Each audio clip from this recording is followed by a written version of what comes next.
Mira straightened her back, feeling the tightness across her shoulders as the afternoon heat pressed in upon the room. Rows of papyrus reeds blocked most of the glare, but light ferried dust across her work table all the same. She traced a reed pen over the pale scroll before her, copying out the newest message from Ugarit. The script trembled, either from haste or fear. Her finger paused on a line. Ships missing, cargo lost, no reply from Byblos.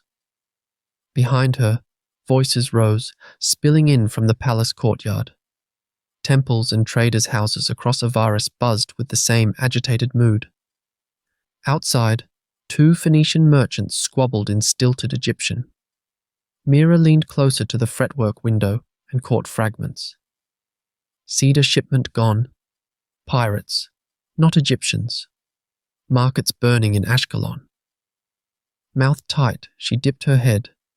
The ink whispered beneath her stylus, recording the merchant's words within an ever-thickening report bound for Pharaoh Ramses III. Messengers shuffled in and out behind her, carrying chipped clay tablets and crumpled palm leaves from the northern docks and border outposts. Late in the day, an official in the copper sash of the court's overseers appeared in the doorway. Scribe Mira, His Majesty will have a full account by sunrise. Go where you must. Find what feeds these rumors. She pressed her fists to the table before rising, folding the half-dried scrolls together. That night she listened, taking note of every murmur that flared in Memphis's alleys. Distant thunder, no, drums, echoed from the harbor. The land held its breath, waiting for clarity. In the morning, she would travel north to the coast. Her eyes opened not just for answers, but for omens. Mira stepped from the reed canoe onto shifting sand, the air heavy with salt and the ripe tang of decomposing wood. The Nile Delta's shoreline gleamed with waterlogged debris. Local fishermen had stacked cargo against broken hull planks, foreign things, alien in the Egyptian sun. Mira bent over a dark shard of pottery, its spiral pattern sharp and blue beneath her thumb.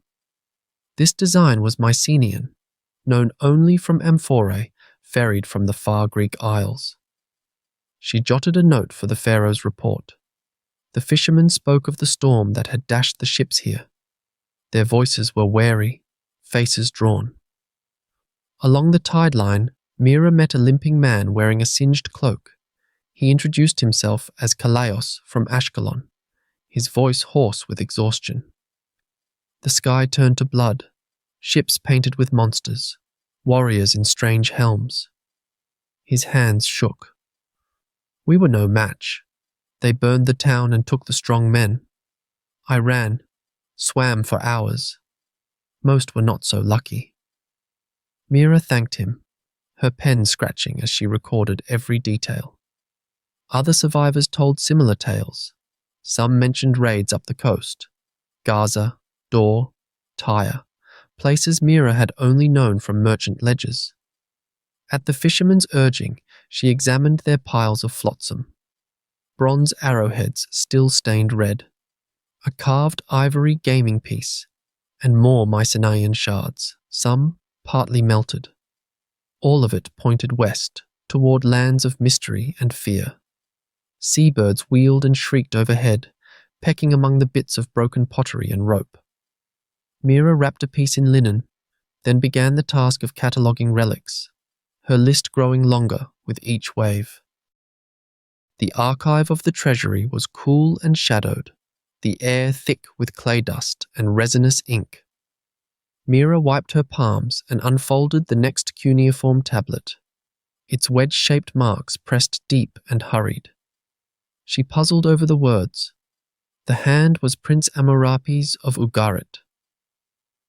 My father's city is lost. The enemy ships are on the sea. There is no grain. There is no one to help us. Where are the troops of Egypt? The letter's end was scorched, as if fire had licked its edges before it could set sail. Mira laid out other fragments, tablets from Hattusa, the Hittite capital, their pale grey surfaces grooved by the same frantic hand. Each message was a plea for assistance, naming gifts given and oaths sworn in years past. Hers was the work of a scribe, but her heart twisted as she recognized the differences in handwriting. Formal lines gave way to desperation. The royal seals of Ugarit and Hattusa, pressed into soft clay, seemed now just soft memories. She pressed her pen's tip to a fresh scroll, documenting her findings. She realized, as her reed quivered, that these appeals likely never saw reply. Her job was to record for the pharaoh, but she haunted the answerless questions in each brittle letter. How close had help been, before walls fell? She stretched her sore hand and listened to the distant bells marking another anxious afternoon. The chorus of lost voices followed in her mind. Mira sealed the fragile tablets back in their oilcloth wrappings, hands gentle, as if tending the wounds of vanished kings. Dust clouded the air as Mira crossed through the arches of the granary compound. She passed stacks of empty jars leaning in precarious towers, their rims clinking when caught by the wind. An inventory scribe nodded without much hope, and Mira counted with him.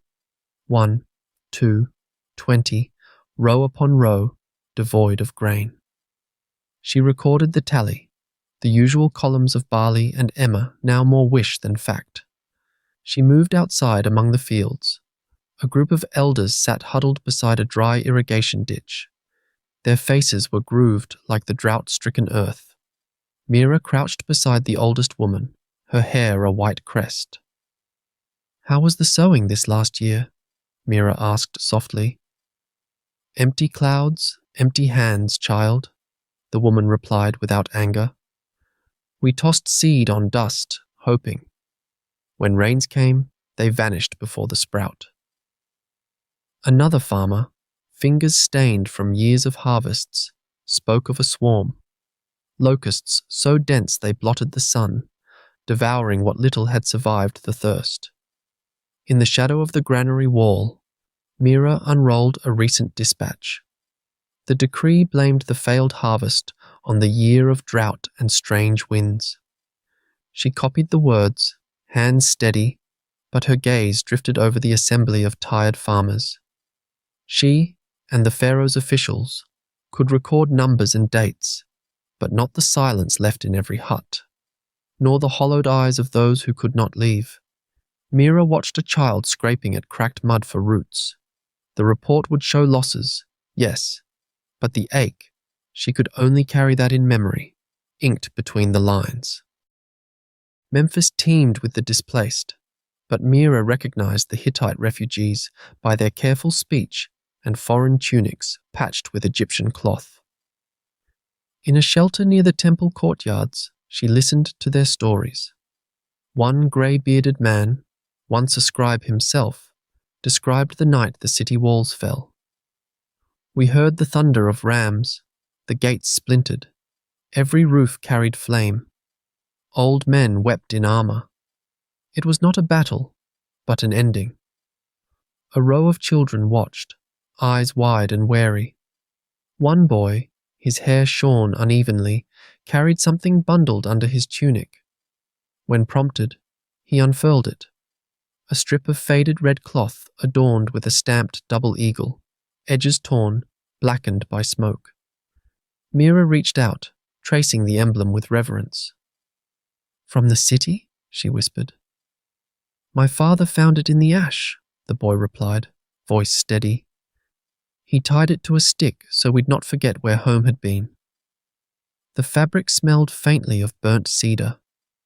Another refugee recited, as if recounting a list.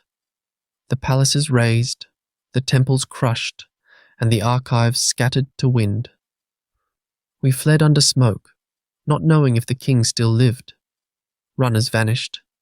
Even the city's dogs stopped barking," he finished, the words settling between them like a dirge. Mira sketched the standard and their names for the records, careful not to miss the smallest detail. The Hittite Empire, whose clay letters she had studied just days ago, now existed here, reduced to a crippled banner and scattered tales. She wondered how many more such endings waited, ink unwritten, in the faces of Memphis's crowded streets. The workshop of Horum the metalsmith rang strangely hollow. Bronze blades and axe heads, once stacked in gleaming rows, had dwindled to a paltry scrap heap. Horum straightened, wiping sweat and soot from his brow as Mira entered with her report scroll. He eyed her reed pen with a faint grimace. "You want to write what I fear to say aloud, Scribe? Copper alone is soft as cheese. Without tin, our swords bend at the first blow." He rummaged among half-finished weapons and plucked a warped blade from the pile. "See?" He pressed the sword into Mira's hands. She gave the hilt a gentle strain. The blade bowed with little resistance and stayed bent, the metal's edge dull and useless. Mira nodded gravely and inscribed the weight and flaw on her scroll. On a shelf she found the merchant's logbook, a battered tablet listing arrivals. Shipments from Byblos, Cypriot tin, Balkan copper. The last column of tin entries ended months ago, a faint gouge in the clay where the scribe had pressed harder, as if frustration could force the numbers to continue. Horum thumbed the empty space beside his anvil. "We wait for vessels that do not come. The tin road is broken, or perhaps the mines are empty, but I fear for our soldiers, more than for my craft." Mira traced the fractured supply lines on her parchment, each missing shipment echoing the silence of the ports. She understood now, bronze was not merely metal or trade, but the thin edge between order and collapse. One more silence added to the growing tally. Mira held her cloak close as she stood atop the rampart road, gazing over the crowded approaches to Memphis. The city's gates strained shut. Farmers and merchants, mothers clutching infants, pressed forward in restless lines. Behind them, the Nile shimmered gold. But to the north, columns of smoke rose on the horizon. Ramses's soldiers hurried by, securing barricades, sharpening hastily cast spears, every step echoing the shortage of bronze in their anxious eyes. A herald's drum rolled through the dust. Mira hurried down to the temple to record Pharaoh's latest decree, the stone already arranged for carving beneath Medinet Habu's shadow. Ramses himself loomed at the fore, a living monument as much as king, his voice carrying through the vaults. "Hear me. They come from the islands amidst great confusion. Their ships are like the flocks of locusts, blotting out the sea. The Peliset, the Checker, the Denien, all drive the people before them, conflagration following in their wake." Mira dipped her reed in ink, copying each line on the scroll and then clay for the official record. Each word weighed heavy. Outside, another surge at the gate as fleeing townsfolk begged for shelter. Their stories jumbled. Villages trampled, children lost, harvests gone up in flames. Distant fires flickered in the dusk, the sea peoples drawing nearer, their passage marked only by trails of smoke and the hush that followed. Scribes around her bent over their work, hands unsteady, knuckles white above the trembling grain of papyrus. She caught a glimpse of a wounded guard, bronze helmet split, eyes haunted. Ramses's words, already drying on her scroll, described not simply this moment, but an age tipping toward darkness. The road south to Canaan lay broken in places, choked by brambles and the bones of old trade. Mira picked her way beneath the ruined gates of Lachish, once bustling, now silent, but for the calls of wild birds. Ash clung to the toppled stones. She paused to brush her hand along a scorched relief. Battered chariots, a lion outstretched, names she could barely trace. Her breath caught at the smell of burnt cedar lingering in the air. Deeper within the town, Mira found a huddled family sheltering among fallen roof beams in what had been a stable.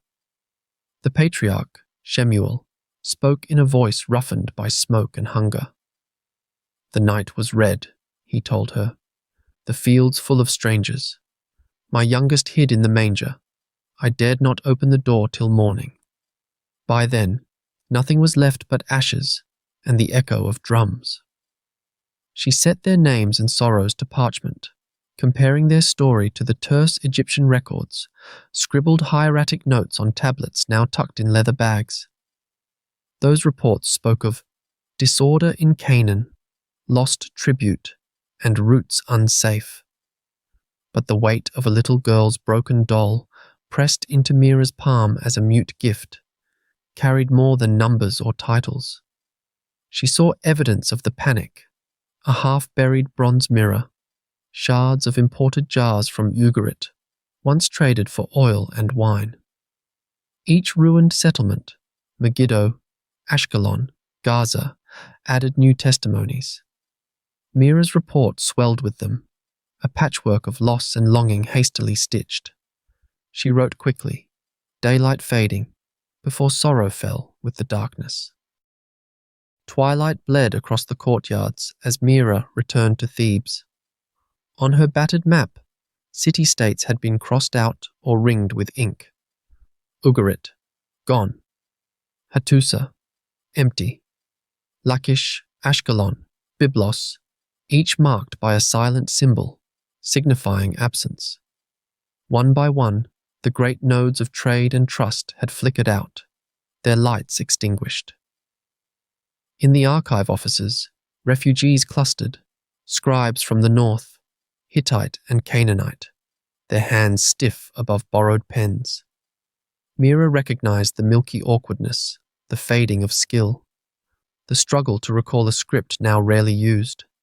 Slips of half-formed Akkadian and Hittite littered the floor, lines truncated where memory broke or a word could not be grasped. A Babylonian scribe wept quietly, unable to recall the proper sign for grain. Whispered rumors spoke of entire schools of writing extinguished with their cities. Mira's report for Ramses ran to many scrolls now. Battle losses, broken alliances, vanished ships, strange migrations by sea and land. On its final page, she hesitated, looking at the empty stretch where messengers once left new instructions. She dipped her pen, heart heavy. She wrote, "No reinforcements, no messengers, only echoes remain."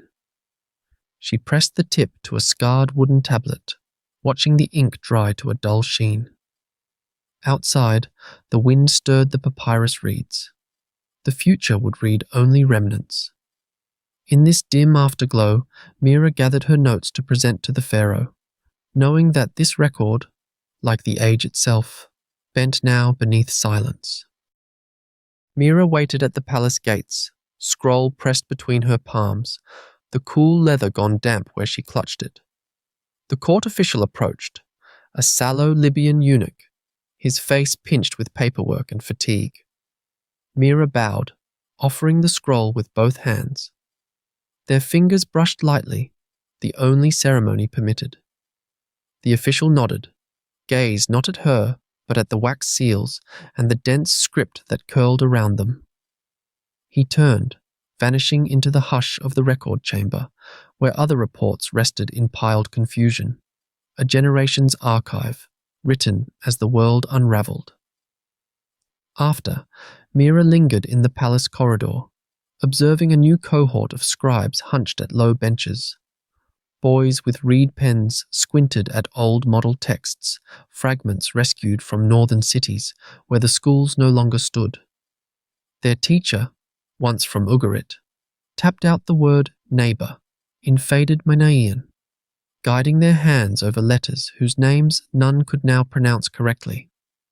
The scratching of their pens mixed with distant market sounds, the calls of vendors, the slap of sandals over limestone. Outside, the air tasted of dust and coming heat. Mira drew a final fragment of papyrus from her satchel and, finding an empty margin, wrote her name, daughter of Hori, scribe in Thebes, in the sharp slant inherited from her mother. She added the date. Year 8 of Ramses, Pharaoh of all Egypt. For a moment, her eyes traced the horizon beyond the river, fields ragged with drought, the pale blue of morning unbroken by sails.